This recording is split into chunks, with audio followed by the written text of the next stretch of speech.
બીજો હજી એવો ને એવો મારી પાસે સેવક છે, આર્યો ચંદ્રેશ. આ બધા જૂના સેવક છે, 9-9 વર્ષના. 9 વર્ષથી હજી ભૂલ્યા નથી હનુમાનધામને. અને અમુક તો કામ થઈ ગયા પછી લમણોય નથી વારતા. એકની તો હગાઈ થઈ ગઈ, લગ્ન થઈ ગયા ને પછી 11 શનિવારે ન ભર્યા. કાજુ કતરી ન ખાવરી હતી, બર્યું હાલો નથી ખાવી, બીજે કાજુ કતરી ખાઈ લઈશ. પણ મને તકલીફ એ થઈ, પાછો 2 વર્ષ રહીને આવ્યો કે બાપુ ગધનું હાલ્યું નહીં. આ હકીકતે તમને જે અહીંયાથી બોલું ને સાચું બોલું.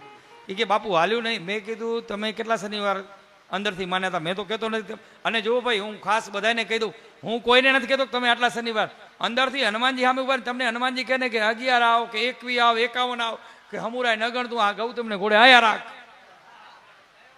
તો આયા રાખવાનું. પણ તમારે નક્કી કરવાનું બધું. તો એ પછી 2 વર્ષ પછી મને બાપુ એ તો ભૂલ થઈ ગઈ મોટી હો. તો મેં કીધું આ ગદાવારો છે ને, કળિયુગનો પ્રધાન દેવ છે, કોઈને ન મૂકે. બોલો. એટલે કે બાપુ વિખાઈ ગયું. મેં કીધું હવે હનુમાનજીને પ્રાર્થના કર, વળી શનિવાર પર માફી માંગ.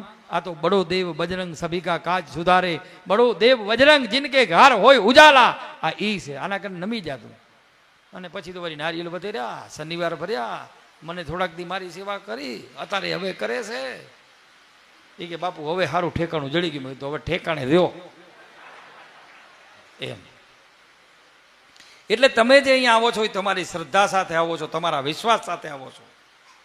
એટલે જોડાવામાં નામ ના આવ્યું તો જરાય ચિંતા નહીં કરવાની. આજ કેટલા બધા બાકી રહી ગયા, લગભગ 100-125 માણસ બાકી રહી ગયા. અને એમાં મારો વાંક નથી અને સમિતિવાળાનો વાંક નથી. કેમ કે હું વધીને કેટલા 50-60 વ્યક્તિને 100 વ્યક્તિને મળી શકું, બાકી કેટલાને મળી શકું મને કહો. તમે શનિવાર ભરવા આવો છો, તમારી શ્રદ્ધા સાથે આવો છો, ભાનુબાપુ તમને કહેતા નથી. અને શ્રદ્ધા વિશ્વાસ રૂપેણો શ્રદ્ધાવાન લભતે ફલમ. અહીંયા આવો, દાદાના શરણે શ્રીફળ લ્યો, લાલ નાળાછેડી વીટી હનુમાનજીના ચરણોમાં આમ રેડવાનું નહીં, ઘણા આમ રેડવીને ઠેઠ મૂર્તિ સુધી પહોંચાડી દે, એમ કામ નહીં થાય. બાજુમાં શ્રદ્ધાથી મૂકી દેવાનું, હાથ જોડી પ્રાર્થના કરવાની કે હનુમાનજી મહારાજ હું આટલા શનિવાર આવીશ, મારું આ કામ છે, XYZ જે કામ હોય કહેવાનું, મારો હનુમાનજી કૃપા કરશે, તમારું કામ થઈ જશે. પણ આવવું પડશે. હોસ્પિટલ તમારા ઘરે ના આવે, તમારે હોસ્પિટલે જ આવવું પડે. એટલે અહીંયા તમે શ્રદ્ધા લઈને આવશો, તમારું કામ થઈ જશે. અને જોડાવા જેને આવવું છે એ માટે હવે મને વરી વરીને કોઈ ફોન ન કરતા. અમે 10-15 જણા તો કંટાળી ગયા હવે ફોનથી. આ એ કંટાળી ગયું. બોલા ને સરખું કરો બસ. ફોન કરવાની જરૂર જ નથી. શુક્રવારે તમારે બિંદાસ રાત સુધીમાં પહોંચી આવવાનું. સવારે નામ નોંધાય છે, જો તમારો ભાગ્યમાં હોય તો નંબર લાગી જશે. અને મારો વિષય જ્યોતિષ કુંડળીનો છે, દાણાનો નથી. વળી કોઈ એવું ન સમજતા. જે કુંડળીના ગ્રહો હશે એ પ્રમાણે હું તમને ફળાદેશ કહીશ. એ પ્રમાણે તમને યોગ્ય લાગે, યા લાગે, યસ લાગે કે ના સાચું છે તો ઠીક, નકા મેં કે તમે કાંઈ દીધું લીધું છે નહીં. રેડી? અને નંબર ના આવ્યો તો શનિવાર ભરવાના ચાલુ કરી દો. આમે શનિવાર ભરો, થઈ જશે કામ. અને હનુમાનજી કરવા વાળો બેઠો છે. આ કટારિયાનો આ હનુમાનજી છે ને, અહીંયા નહીં વિદેશમાં ડંકા વગાડ્યા છે. હમણાં હસુએ વાત કરીને કે અમેરિકા વાળાની પૂજા કરાવી.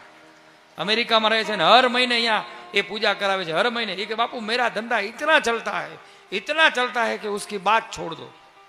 એક એસા એવું કે મને તકલીફ હતી કે મારો ધંધો ચોપટ થઈ ગયો હતો, અમેરિકા છોડવાનો સમય આવ્યો હતો. પણ જેવી હનુમાન ધામની માનતા રાખી અને મારો એ કે દિન દુગની રાત ચોકની ધંધો ચાલે છે, ખબર નથી પડતી.